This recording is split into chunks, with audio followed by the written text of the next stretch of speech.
sapagkat yung aking beloved wife, mga minamahal, na kamakailan lamang ay nagpatotoo dito, mga minamahal, patungkol sa pag-akyat nila sa langit. Yun po ay hindi panaginip. Totoo pong talagang may langit. Ganito po yung nangyari. Namatay po yung aking biyenan. At nung time na yon, wala po talagang tao sa burol. Dahil ayaw po ng aking biyenan na magkaroon ng magsugalan doon.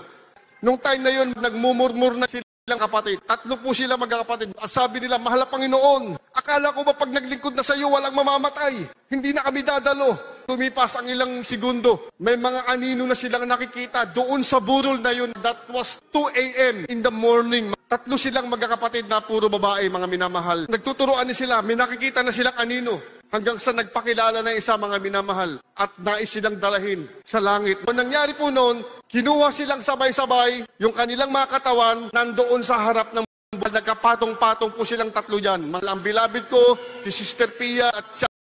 Ang nangyari po, pagdating doon sa langit, pagbukas ng pintuan, sabi sa kanila, welcome sa kaharian ng langit.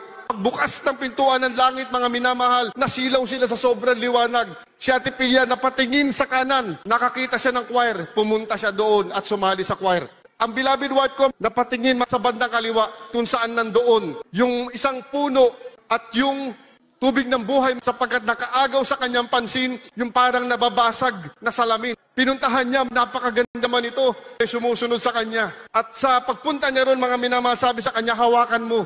Hinawakan niya yung tubig na kristal, talagang tuwang-tuwa ang aking beloved wife. At nung nakita niya yung puno na may 12 bunga, mga minamahal, sapagkat aking beloved wife, paborito niya po yung peras. Pumitas po siya, pinahintulutan siya ng anghel. Sabi niya, sige, mahal na prinsesa, mo. Pagpitas niya ng peras, napansin niya, may tumubo uli na panibagong peras sa pinagpitasan niya. At nung kakagatin niya na yung peras, ang sabi sa kanya ng anghel, mahal na prinsesa, hindi mo pa oras. Huwag mong kakagatin yan. Hanggang sa inihatid siya doon sa mansyon ng kanyang mama. Pagpasok doon, sa pintuan pa lang nakasulat doon yung ngalan ng kanyang mama. Pagpasok doon, mga minamahal, yung kanyang mama wala, naupo siya doon sa kama. At nung dumating yung kanyang mama, bumalik sa pagkabata yung kanyang mama. At sabi niya, Mama, ikaw na ba yan? Ito na ba yung bahay natin? Sabi ng aking beloved wife. Sabi na kanyang mama, sino ka? Hindi, akin lang tong bahay na to. Hindi kilala ng aking biyenan, ang aking wife, mga minamahal. Ganun pa man, natutuwa aking beloved wife sapagkat nung time na yon, alam niyang nasa langit ang kanyang mama at sila sabay-sabay na pinabalik doon sa burol, mga minamahal. Hallelujah, praise the Lord. Nung time na nung kami po ay nagpuri ng 2:00 ng madaling araw, nung time na yon, nagsisigaw na po si Ate Pia. Sabi niya, huwag po ako, mahal pa yun, huwag ako. Si Susan na lang, mga minamahal, tinuri beloved ko. Susan, dali! Magtapis ka ng puti. Sasama ka na mahal na Panginoon.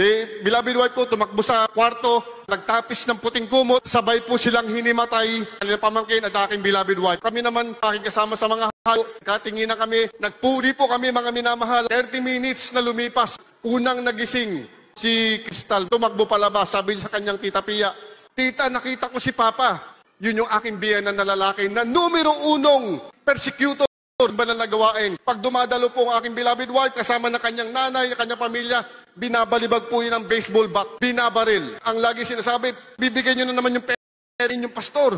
Ganun siya persecutor, mga minamahal. Habang si Crystal, may naririnig namin nagkukwento sa labas, siya naman pong pagbangon ng aking beloved wife. Iyak siya ng iyak. Nung time na yon, na-meet niya for the first time ang ating beloved Mama Dear, ang ating beloved assistant pastor, kung ano po yung suot niya nung siya ay nakaburol, yun din po ang suot niya that time. Ito pong pagkakasabi niya. Nung time na yun, mga minamahal, nasa isang lugar sila na maliwanag. At doon sa bandang harapan, mga 10 meters away, mayroong isang malalim na bangin na may tubig na maitim. Sabi ng ating beloved Mama Dear sa aking beloved wife, anak, tingnan mo siya. May isang kalansay po na umaahon mula po doon sa putik at maitim na tubig. Ayaw pong tingnan ng aking beloved wife. Ayaw ko pong tingnan. Monster. Sabi ni Mama Dear, sige lang anak, tingnan mo siya, pagmasdan mo siya. Mula sa dilim, umaahon yung kalansay, bumabalik yung mga laman. Bumabalik po lahat. Tinititigan ng aking beloved wife hanggang palapit na sa kanila.